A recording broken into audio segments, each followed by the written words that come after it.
melancholia gone bad is back. And Drupi, I have to make a confession. I've been very bad this weekend. Okay, can I say before you explain why you've been very bad, which I'm dying to know, and I'm sure everybody's dying to know, can I remind people to click the button, the like button once again? I'm going to say this every time, and also to share the podcast, and to, if you want to subscribe on, or even on Spotify, to rate the show. Thank you very much, because we noticed that a lot of people are participating, listening, etc., but not either liking or subscribing or rating. Okay, so take democracy seriously. Okay, sorry. Why have you been bad? We can only oppress people. We oppress you into following us, into liking us, because you have no other choice. Exactly. Anyway, I have been very bad this weekend. I lived up to our podcast title. JP, I went to a rave, I went to a gig, I even drank some alcohol. I feel like I haven't had any alcohol for months, and I haven't had a few drinks in a row for maybe a year.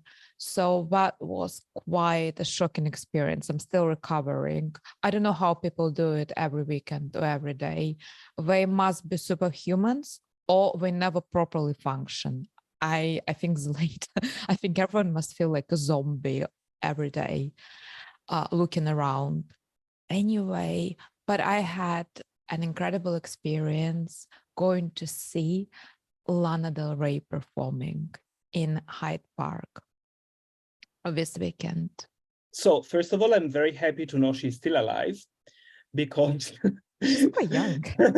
I know, but she has always this aura that she's about to die, or she has already died, right? She's always very, mysterious and slow. And also, there hasn't been a song that everybody knows probably since Blue Velvet. Or Blue Jeans. Blue Jeans, I don't know. She has an album about, you know what? I think my personal version of Lana Del Rey, I think she is misunderstood by many people on a level of what is her agenda. For example, when I said to one of my friends, I'm going to see Lana, he sent me a meme, like a Reels meme, which says, "Oh, red flags I'm looking for when I'm dating a girl. She listens to Lana Del Rey." It's a big red flag. Because apparently, like, everyone thinks Lana is very melancholic. She thinks about, desperate love, death, etc., etc. But I think what we are missing, she actually points out what she enjoyed it. I think Lana is actually the person who embraces having a moment and enjoying it, being in it, even though it's going to maybe have consequences and it's going to have suffering. I think she very much emphasizes how great it was when she was experiencing whatever she's thinking about, and, probably she never actually experienced it. I think it's very much, poetic fantasy, which she does. But she would talk during her performance, and I realized she just literally, I think, a little bit spaced out. She just makes random comments. And when she, in the middle of performance, she went downstairs to hug and take pictures with fans. And, when she got back on the stage, she was like, "Oh, I just wanted to say hello, because you never know." And I just thought this is such a Marilyn Monroe thing to do. She actually has a very strong Marilyn Monroe vibe. Yeah. But is this not the reason why people are afraid about of her fans? I mean, Lana Del Rey, one of her most popular songs, if I remember correctly, was called "Born to Die." Yeah. Feet don't fail me now. Which I really liked at the time, but I was young and melancholic myself. But the point of Lana Del Rey is that either is all about death and defeat, or in a very romantic and poetic way, or it's already dead. Even this referencing Marilyn Monroe is something that is referencing something that is already finished, already dead. And even her name, Lana, I think, if I'm not wrong, comes from Lana Turner, which is an old Hollywood star. So this living in the past and projecting all good things onto the past is actually what melancholia is about, is this process of mourning, of joy. You know, it's something, melancholia is about something that you lost. So I do understand. I mean, I don't get me wrong, I do think she's very fascinating, and I love the way she did plastic surgery. So I'm not criticizing her. I'm just saying I do understand people who see Lana Del Rey under this problematic lens. Yeah, but I mean, you know, this is the thing. I think things which are truly pleasurable are often problematic as well. And I thought the show also was full of trashy aesthetics. She was dressed in an awful dress, which didn't fit her. She had this French, pornographic nails, manicure. The makeup was over the top. Everything was so like vulgar. It was so good. I really enjoyed it. Yeah. But dancers were dressed like sluts. Also, the performance was very exaggerated. She would sit down and smoke a cigarette. She would get makeup artists to go on stage and do her hair. She would lie on the floor. She would sit on a swing. It was the best of a trash, as good as it gets. I laughed. The styling was atrocious. Everything was so bad. And she also improvised a lot with lyrics. She literally freestyled a lot, which I thought was wonderful. Also, I remember a video of Lana Del Rey performing live and getting all the notes wrong. Do you remember that? She sometimes misses them, but I think it's also charming. Also, many times she would, do this like slut drop dance and completely expose her underwear, which I thought was wonderful. Yeah, I think we also live in a world where the idea of liking is not the most important thing. You don't need likes on Instagram. We need it on Spotify and YouTube, please. We need it on Spotify and YouTube, yeah. But what you really need is engagement. So for this reason, not only like our content, but also comment our content. So you don't really need like as much as you need engagement. So which means engagement can be positive or negative. Even people who hate you participate in increase your engagement, essentially. So I'm not really sure it's a bad thing that she's so divisive, because that generates engagement. You don't need likes today. Likes are so 20th century. Today, you need engagement. Yeah, true. But you know what? Again, I think she has a lot of songs which are wonderful, like Chemtrails, so was the Country Club, All Love, where she actually highlights, even maybe in a very nostalgic her style, what she really embraces simple things in life, and she is able to enjoy them. And when she did something, it felt good. And I very much stick by this philosophy. Sometimes we just do things because we're good.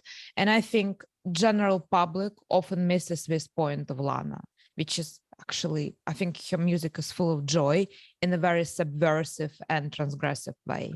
It is full of joy if you were born in Siberia and be surrounded by poverty and misery. Then yes, then it's a joyful music, right? Well, I mean, isn't it nice when I got a ticket to enjoy it? Well, anyway, I do not recommend anyone to drink WoW. I think drinking is very soul destroying and exhausting, even though it seems to feel right in the moment. I'm a teetotal, so I cannot but support that claim.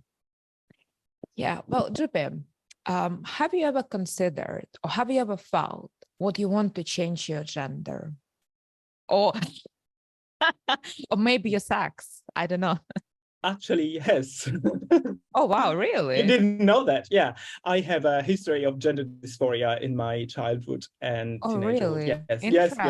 Really? Yeah, I never told you. I mean, I don't tell people, but it's not something that I hide. Yeah. I don't know. I was thinking about it myself. Sometimes when I look at men's collections and I see nice menswear clothes, and there is nothing nice like this for women. I sometimes wonder, wouldn't it be nice to be a man and go by, I don't know, Christian Dior for man? But then, like, when I go and find something better for myself. So I Well, think I'm quite satisfied with my sex fashion-wise, and gender. fashion-wise, there is no match. Ladies' wear is so much more interesting than men's wear.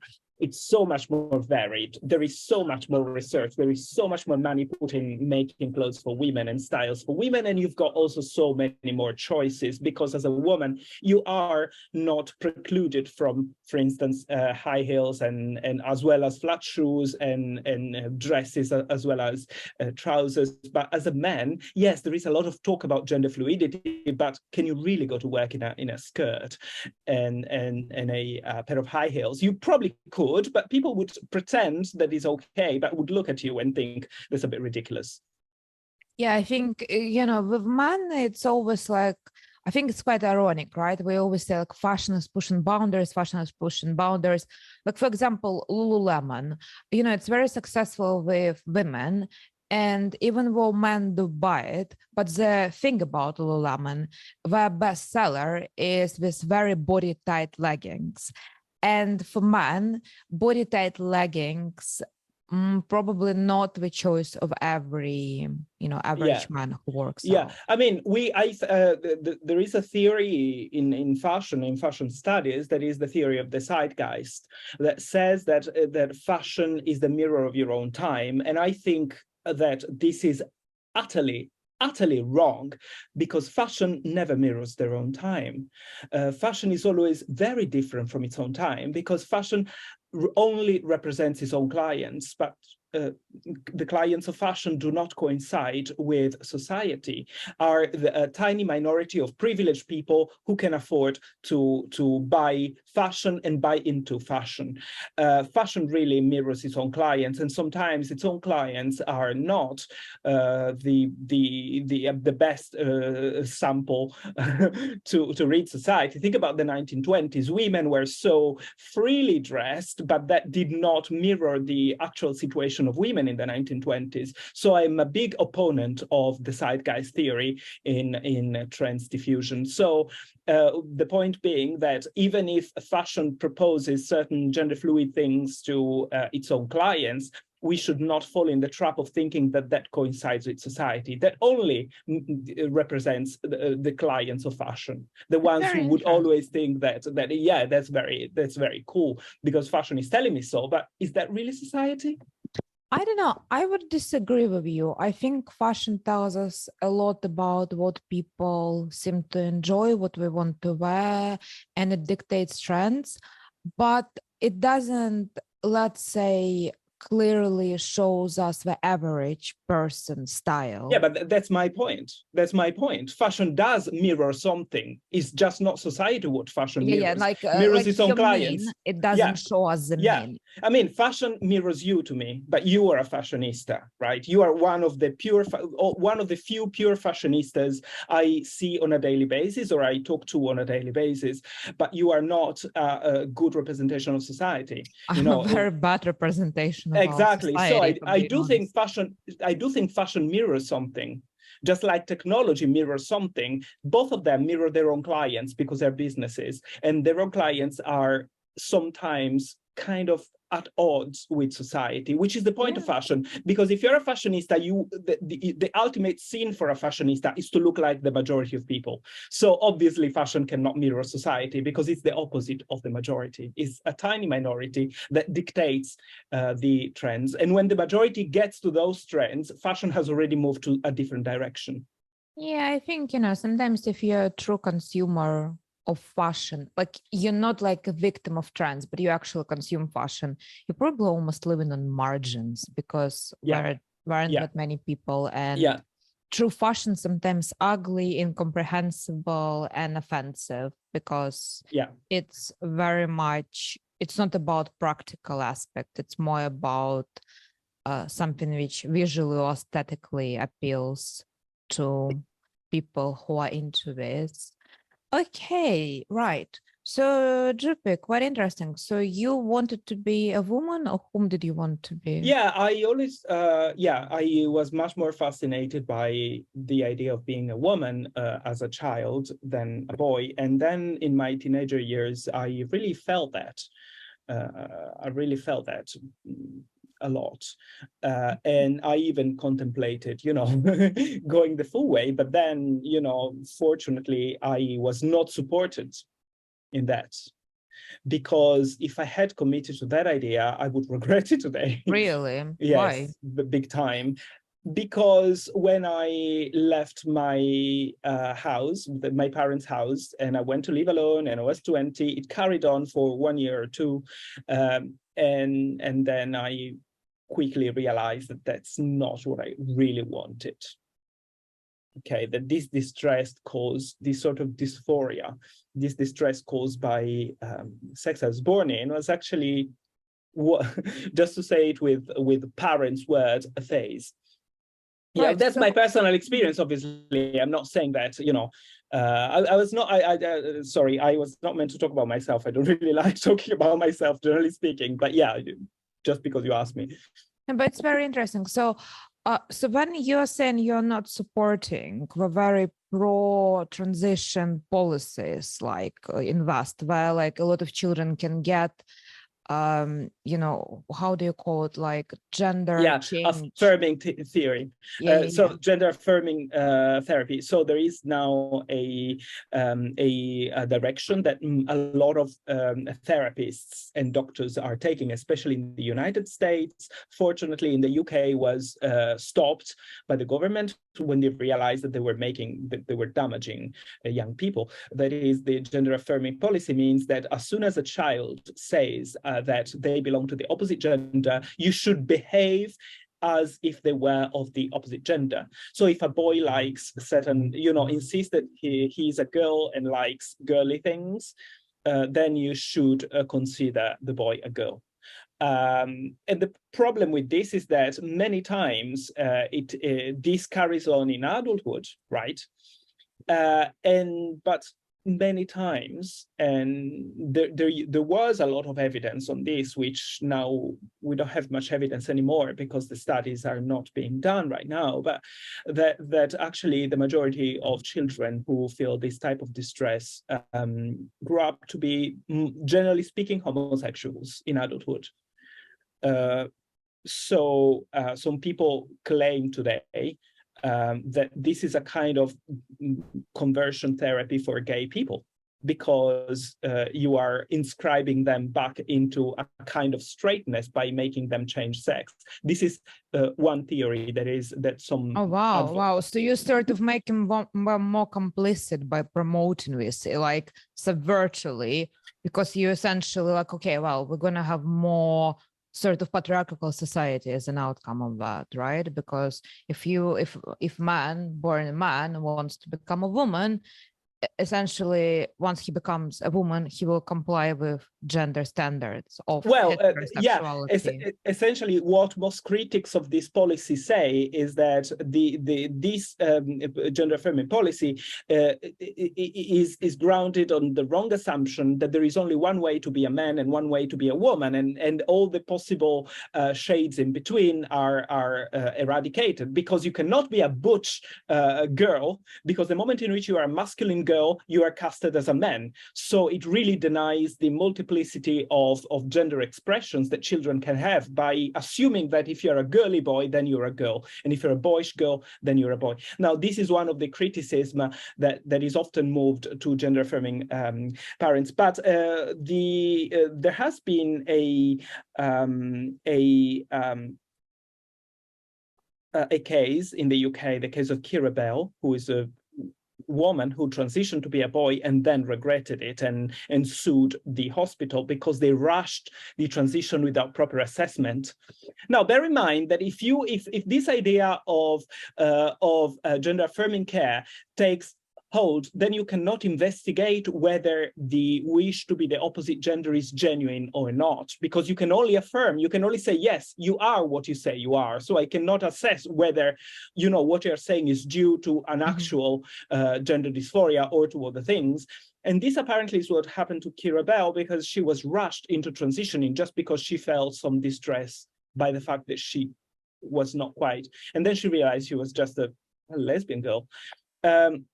Now, in the UK, one of the most striking things, and this was a report by the BBC that talked about this, Newsnight had an amazing segment on this, that basically they were recording the parents talking to doctors during the investigation, because they realized that something was not quite right in the Tavistock Center, which was the only center that dealt with such thing. And they realized that a lot of these parents were pushing doctors to transition their children because they could not accept to have a gay child. Therefore, they were saying, okay, so make them transition, because for me, it's easier to have either a boy or a girl as opposed to a gay boy. You know, that was But it sounds very, you know, subversive. So basically, you know, this is the same reason almost. Like, I think why in Russia, many male celebrities do cross-dressing and a lot of straight audiences enjoy it, because I feel like having a drag queen on stage is more comfortable than having a gay man on stage, because it more complies with traditional societal order. And it almost sounds like what you describe here, it's exactly the same. What we would not have a child, I don't know, who's bisexual, who is gay, let's just have a girl. Yeah, I mean, I am describing a point of view which is not necessarily mine. I don't have a very strong take on this. I mean, I do have a strong take on the fact that children should not transition, that yes, but I also support adults who want to transition. However, the old system was to undergo a specific process, a specific psychological path before transitioning, whereas throughout the years in some countries it has become very easy to transition just by claiming I am a woman, therefore I'll make you transition, and that generates, you know, certain problems. But I do support people who genuinely feel they should transition. Of course, I'm a liberal in this sense. But just to back your point, notice that the countries that allowed a law for changing sex in the world, the first countries, guess which ones they were? Have a guess. I don't know, Sweden? No, Iran. Okay. I mean, in this case, Drupi, this theory goes really well. Let's just eradicate gays in our society. That was the point. Iran, after the revolution, I think it was 1979, if I'm not wrong, the Ayatollah Khomeini issued a fatwa. A fatwa is an interpretation of the law that a scholar gives, and that should indicate you. The fatwa was that you get killed if you're a homosexual in Iran, but if you change sex, you don't get killed. Why? Because the Quran prohibits sodomy, but it has nothing against transgenderism, for the simple fact that obviously we may say because it didn't exist at the time, but the truth for them is that the word of God is perfect. So if something would occur in the future, God would have, you know, foreseen it, right? So Iran allowed change of sex, and obviously you cannot have sex before you change sex, but it's totally allowed in Iran. And the second country, guess, was Italy. Okay. Now I must say Italy has not been it has been a homophobic society, but not a homophobic state, meaning that there were never laws against homosexuality per se. Even during fascism, homosexuality was punished, but there was no specific law against it. It was always punished through different types of laws, right? You were a political subversive, etc., etc. And Italy was the first country in the West to have a very advanced law on change of sex. And I think it's because conservative cultures tend to allow change of sex because it reinscribes you into one of the binaries, you know, one of the two binaries. Interesting. But again, I'm thinking about, you know, children. Like when I was a teenager, I had different, you know, obsessions. I went through a golf phase. I mean, I think I'm still going for it. You know, after all, I went to see Lana Del Rey, but I wanted to pierce everything. I had a I remember I saw some teenagers with piercing, and I was like, oh my God, I want to pierce everything. You know, to be honest, I think I would have pierced my clitoris if my parents didn't stop me, like everything. And I'm really glad I didn't. And I obviously didn't know about gender change, but I feel like it's a little bit the same. When you are young and you're a child and a teenager and you see something for the first time, you really want to try it. And I think it's sort of like you think it's going to make a difference, but actually, in a hindsight, I think a much more sensible decision is when you grow up and you actually do it because you think it really is something which is aligned with you. And also when you are, I think the point is also that when you are responsible of your own choices, that you cannot blame somebody else for your choices. You can, if you grow out of, you know, this identity when you are 20, you can blame the doctors, you can blame your parents, but if you detransition when you're 30, you can only, and you transitioned when you were, let's say, 25, then you can only blame yourself. It's also about personal responsibility, I think, rather than, you know, being others. I do understand, by the way, why this exists in the world. I do understand that, because the earlier you transition, the easier it is for you to pass as the opposite sex once you transition. Now, if you're born a male, you can, and you start your transition very early on, then you can pass as a woman in a very, it's much easier to pass. That I do totally understand. However, I'm just wondering whether the you know, the downsides of this for society are too. And also, you were mentioning being a child, and then you said when I was a teenager. Now there is a massive difference between children with gender dysphoria and teenagers with gender dysphoria. There are some studies now about this. One is very controversial study called the early onset of gender, rapid onset of gender dysphoria, which claims that there is a group of teenagers, mostly girls, not boys, mostly girls, which is very strange, because traditionally transgenders have always been males who wanted to become females rather than the opposite. But anyway, there is a cohort of young, this is what the study says. It's not what I'm saying. I didn't conduct a study on this, so I cannot speak. I'm just repeating what the study says. That there is a cohort of young girls and boys, but mostly girls, that feel the urge to identify as the opposite gender when they are teenagers, without any previous signs of gender dysphoria, so to speak. So in other words, they had a normal childhood as a girl, okay, if they were born female, but then they start feeling weird towards their gender only when they reach puberty. Now, the study has few theories about this. The study claims that this is social. One of the possibilities is social contagion. It's exactly the same thing that happens to anorexia. You see your friends promoting an idea, even a harmful idea, and you join in, so it's social contagion. And also, it's very often this rapid onset of gender dysphoria has some comorbidities with other things like autism, for instance, which makes sense for many reasons that the study explains. Now, I just want to be also specific on one thing. The study has many limitations. Okay, it's been debated now. It has many limitations. One of the limitations is that they didn't study the teenager people, the teenagers with what they call rapid onset of gender dysphoria. They studied their parents. Okay, that's the first limitation of the study. And I read actually some critiques to this study. One coming from there is one video of a guy who is a trans man, and he's also a psychologist, and he was criticizing the study, saying that this study is flawed because of this reason and because of other reasons as well. Many of the limitations are also stated in the study itself.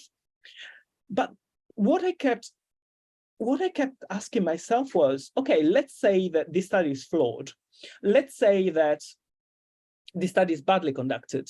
Let's say that actually it would be better if the study was conducted by, studying teenagers as opposed to studying their parents, because obviously if a parent is against their children transitioning, they would be biased. That's absolutely true from a scientific standpoint. That's not good sampling.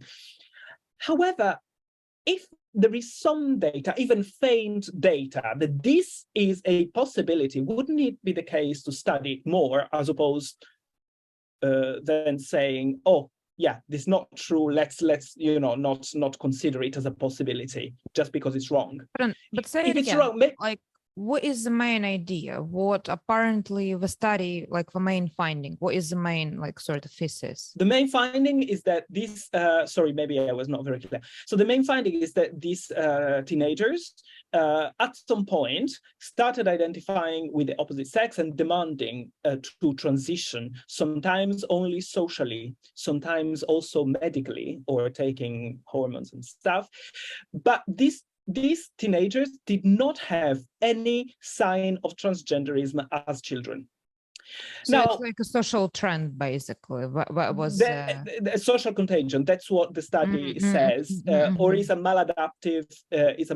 So one of the hypotheses is the social contagion hypothesis, and because there are similarities with other things, like for instance, anorexia. It's the same thing. You are encouraged by your peer groups sometimes when you are a teenager to be anorexic. And, especially we grew up, we are both millennials. And we grew up in when Tumblr was proposed. I remember when I was a teenager, not a teenager, I was 20, those pro-ana. Do you remember the pro-ana websites?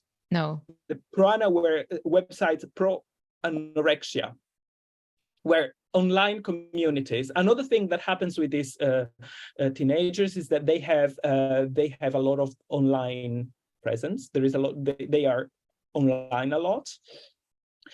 The study also highlights that a lot of these kids were gay, and they did not receive enough support as homosexuals, but they received a lot of social praise when they transitioned. And some of them actually repented in the study. So, I mean, it's a very complicated study. I do agree that there is a lot of limitations to this study, but those limitations to me are a sign that we should conduct better studies, maybe actually studying the actual teenagers, as opposed to saying, oh no, the study's flawed, we shouldn't look there, certainly the rapid onset gender dysphoria does not exist, etc., etc. So the study was not analyzing people with gender dysphoria, just to be clear, only teenagers who did not have any sign of gender dysphoria when they were children. And the question is, no, because if you had it consistently, one of the assessments of gender dysphoria is that the doctor would assess whether it was consistent in your life. And by the way, consistent or not, it was consistent for me until I was 20. I don't know, Drupi. And I grew out of it. So it's but I would understand it more if it's consistent throughout the yeah. Well, I mean, I think you gave me a very different perspective on this. Like, personal choices is one thing, but I'm always very skeptical when big institutions or governments actively promote some things, and if this gender transition is being promoted so well, and when you give me an example of Iran, for example, it gives me a very dark interpretation of some sort of a social conformity agenda. This is how I feel, because it's easier to manage society which is simple and very standardized. It reminds me of one of my favorite paintings at Tate Britain, where Cholmondeley Ladies. This is a portrait of two women who were born on the same day, married on the same day, and gave birth on the same day. And it literally looks like with the twin women with twin children lying in the bed together. If you look very closely, we actually are different, but from a distance, we look exactly the same. And I think it's, this social utopia of controlling female body, controlling society, and having everyone look in the same way, even, giving birth on the same day. I don't know. I think it's quite ironic, where gender transition should be more about choices, more about individual freedom, but it almost sounds like it actually does the other way around the job, when it probably makes people more conformist with societal standards, which is quite interesting. Yeah, it should totally be about personal choice, but also the way in which you get to that personal choice needs to be debated. Because is it enough to say, you know, we live in almost like in a biblical way. God said light, and light it was, right? And light happened just because God said it. You know, you say I'm a woman, and then you are a woman instantly. The point is that even personal choice should be supported, should be assessed, should be supported. I mean that, you know, you need to undergo, for instance, the old way in which this was done was that you start living as a woman before transitioning. You live as a woman, you see if you're comfortable with it, you follow, there is a psychologist following you and helping you and assessing you, and then you start to notice whether people, for instance, you ask for the bathroom and you start to notice whether people automatically send you into the ladies' bathroom or the men's bathroom. And because this is something very important that in our individualistic society we are losing completely, which is the fact that our identities are not just who I am, it's also who other people perceive me to be. In other words, we are, you know, there is an exchange. I'm never only myself. I'm always myself in relation to others, and how others perceive me is essential. So if you are born male, you're transitioning to a female, and somebody sends you to the ladies' bathroom, that's a sign that, you know, not only you believe you're a woman, but people around you are starting to perceive you as such. Yeah. So there is these elements that we are completely losing right now, because everything is becoming a bit messy, and everything is only down to the individual. And I think the old method was much safer, because you have to, you know, there are several passages before you get to the actual realization that, yes, that is actually what I really want to do, you know. Last time I asked where is the bathroom, the woman looked at me and said, it's out of service, it's closed. You don't count us either. So my point being that rather than saying something against this transgender choice, I'm saying something pro transgender choice. It should be much more, you know, you don't want a world with a lot of detransitioners. You don't want a world with people repenting transition. You don't want a world with people undermining the choices and you know, and throwing shades on an actual genuine choice that other people may make. You know what I mean? Well, I mean, we have the queue in ladies' bathroom is very long as it is. So I don't know. How are we going to handle that? But I wanted to tell you something. You mentioned an art piece, and when you were talking about your weekend, and this is actually the art piece that to me represents this. So we can have two art pieces. One is the one that you mentioned, and the other one that I was thinking about is the Garden of Earthly Delights. Oh, yes. And that is because the Garden of Earthly Delights by Hieronymus Bosch, obviously it's a masterpiece, and it's a triptych. There is three pieces. One is paradise, one is earth and earthly delights, and then one is hell. The fascinating thing in this painting is that it represents the basically evil, and hell is everywhere, even in paradise.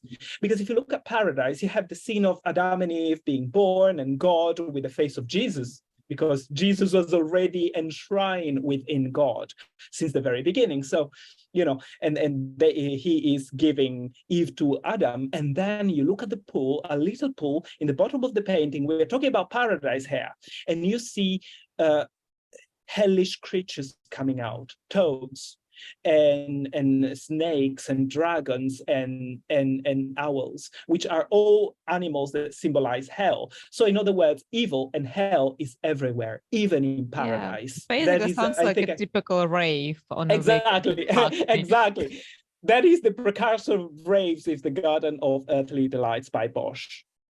Well, Giuseppe, speaking of religious matters, I think my YouTube algorithm is very curious, because now all it's suggesting to me is Anglican church videos.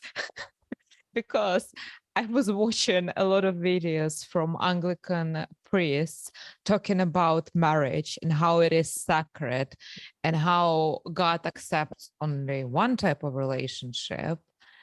And I find it very interesting subject. Like, personally, I'm not religious. I only believe in myself. And I also think, even if I am to get married, I don't think church would be my destination of choice. But I guess many people want to. Like, Drippy, for example, you yourself, do you ever dream of a wedding in a church?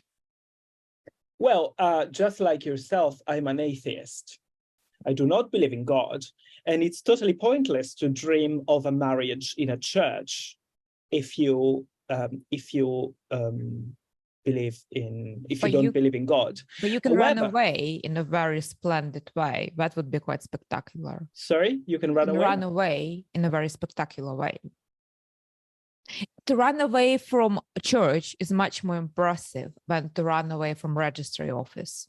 Yeah, that is true. However, I must say one thing, that even if I believed in God, which I don't, and I belong to the Catholic Church or the Anglican Church, I would not dream of a wedding in a church.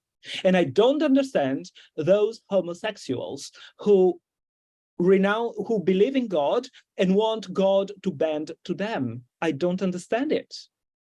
I am totally against the why church. Would you not understand a homosexual wanting someone to bend over? No, the problem is that they don't want to bend to God. So the point being that the church is not what should grant our freedoms. We have the state for that. We have a law that allows us to get married, and that law it's one of the most important achievements probably of the last 10 years in the West is the fact that, many countries have allowed homosexual unions, probably the last 20 or 30 years. But that is very important. But I don't see why the church should bend to the state. That's the whole point. The state should mirror its citizens and its time, but the church does not need to mirror its own time. It's its own time that needs to mirror the church. In other words, you bend to God, God doesn't bend to you. God doesn't change his mind because you change your morals. If you believe in God, God is more important than your freedom, so you bend to God. So I don't understand these homosexuals wanting a wedding in a church. But why do we want it? Like, why? I don't know, because they think that, that just because they want something that God should, that's not the point of weddings and marriage, is not to protect love. That's not the point. You can love each other without getting married. That's not the point of marriage. You can be gay and you can be religious, right? There is no problem with that.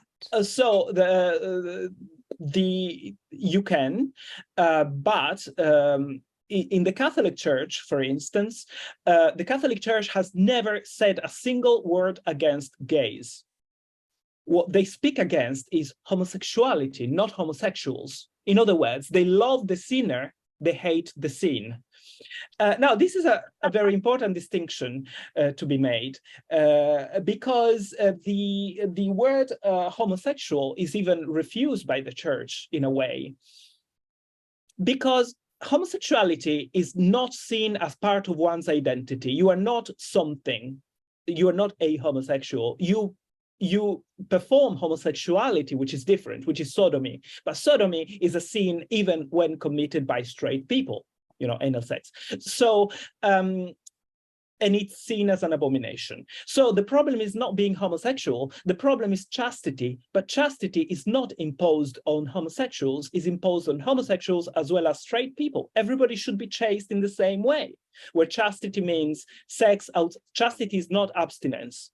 Chastity means sex that should only happen inside of marriage for procreation. That is chastity,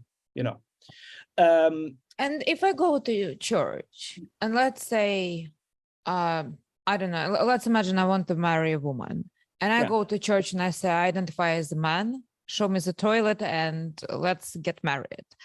are we going to have a problem with it if I identify as a man? Yeah, they do have a problem because it's different for different churches, but for the Catholic Church, it's absolutely a problem because you cannot change your sex for them. So you'll How do we always know? be. Well, if you can risk and pretend you are the opposite sex, they would not know, but you would be in mortal sin. So there is also a difference in the church between committing a sin and a vice. You know, a sin is something that, for instance, the Catholic Church loves sins and loves sinners. Because if you sin, you go back to the church, the priest confesses you, the priest atones you, and you are free to go back in the world and sin again.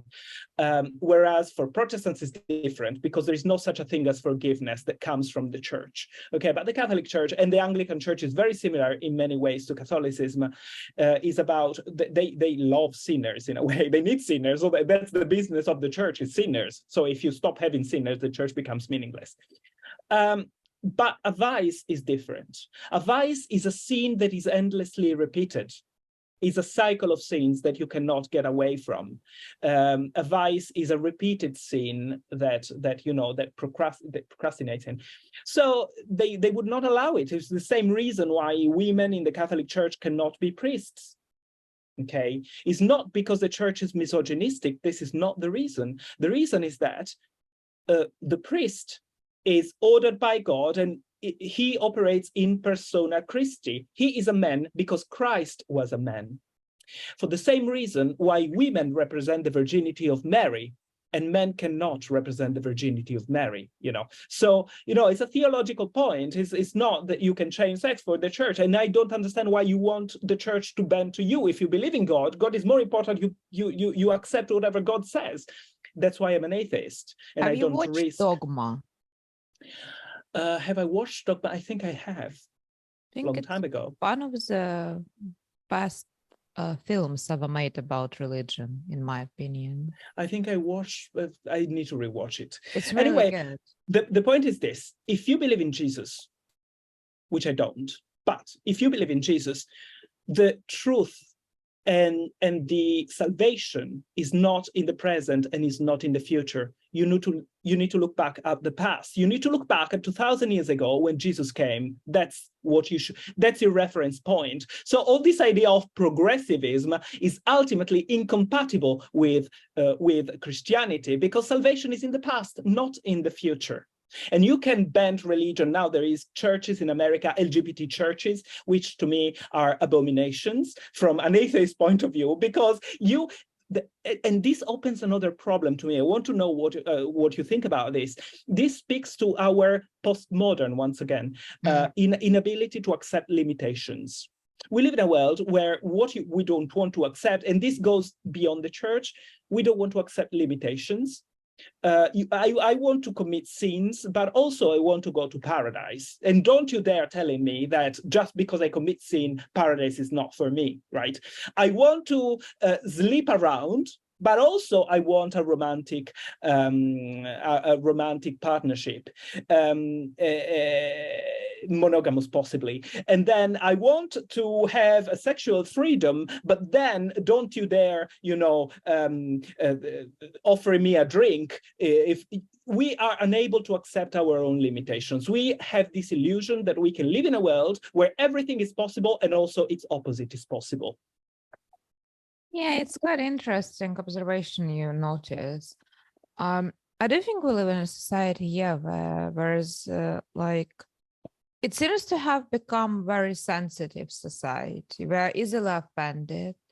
Everyone is very, very sensitive, but at the same time, everything is sort of allowed.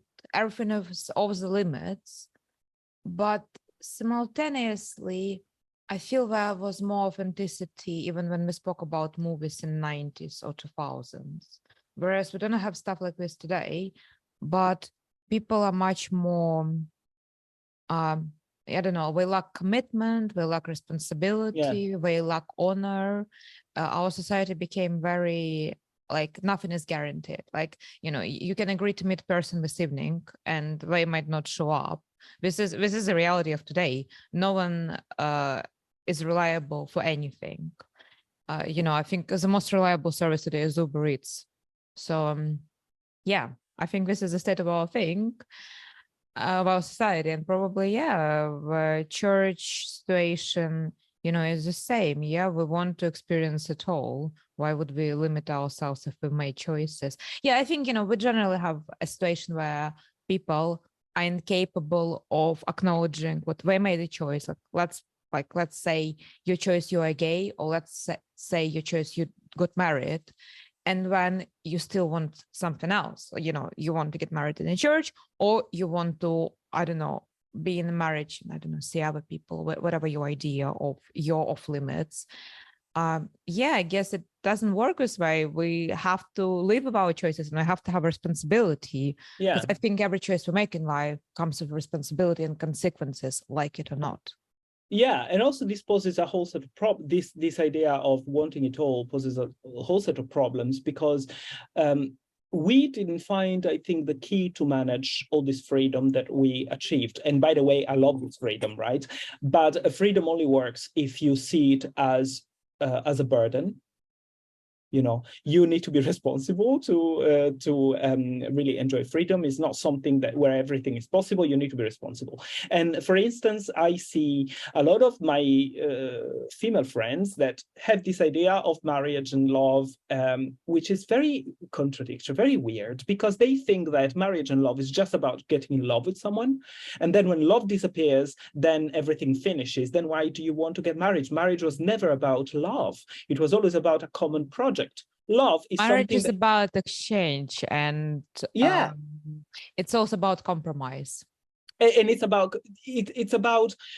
doing going together in the same direction. And love is not the precondition of marriage. Love is the achievement of marriage. My grandparents, who stayed stayed together for many, many decades, and they did not necessarily love each other when they married, but they ended up loving each other. If we set love as the precondition of marriage, of course you will divorce, because at some point love will vanish away or will change its shape. So this is a little bit of how Disney ruined our generation, convinced us that we could have love and also happiness forever and ever and ever, and commitment is not the point. The point is only the sentiment. That's a big...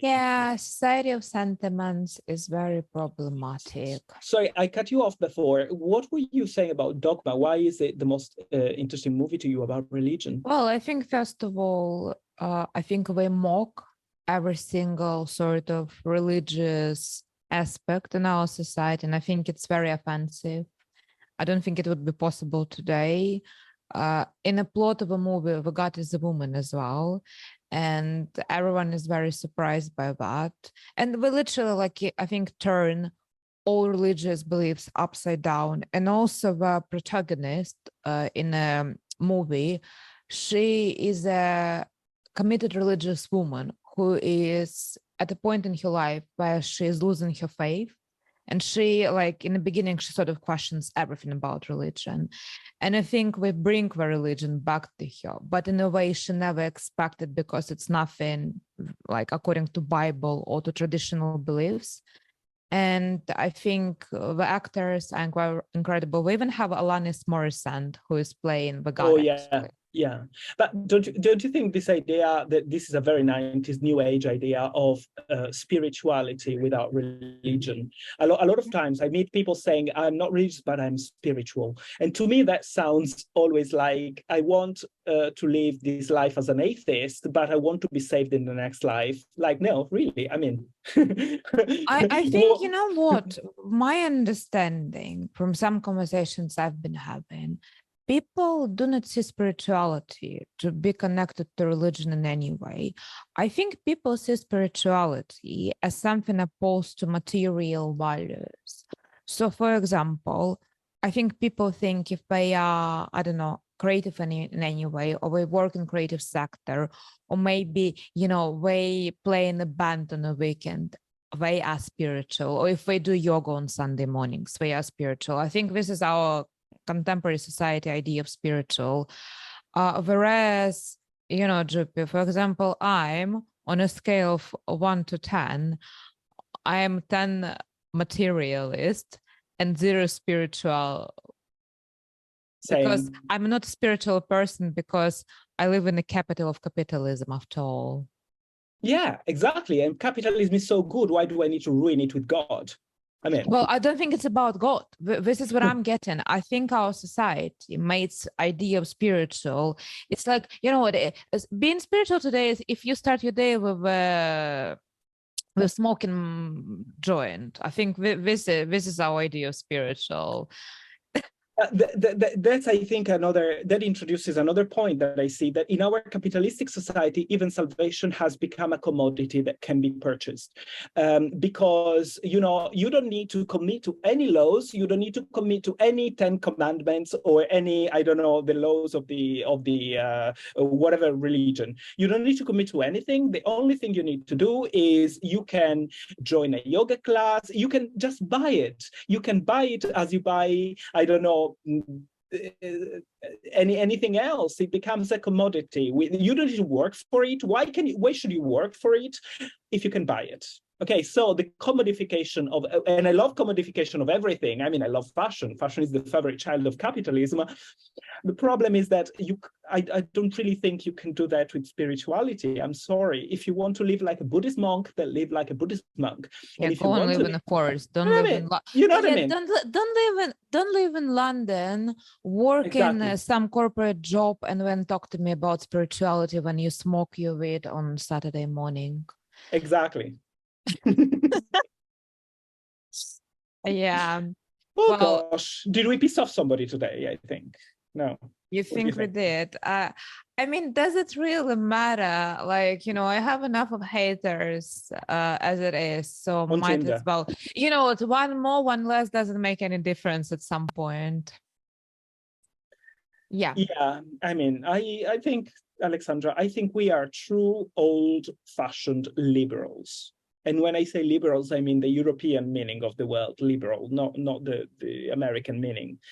We are old-fashioned liberals who are today a minority amongst modern people. Well, I mean, all we can do, like I always do, put on my camel toe boots and go to British Museum while it is still legal. Well, Juppie, until next time. Until next time, Culture gone bad. culture gone bad.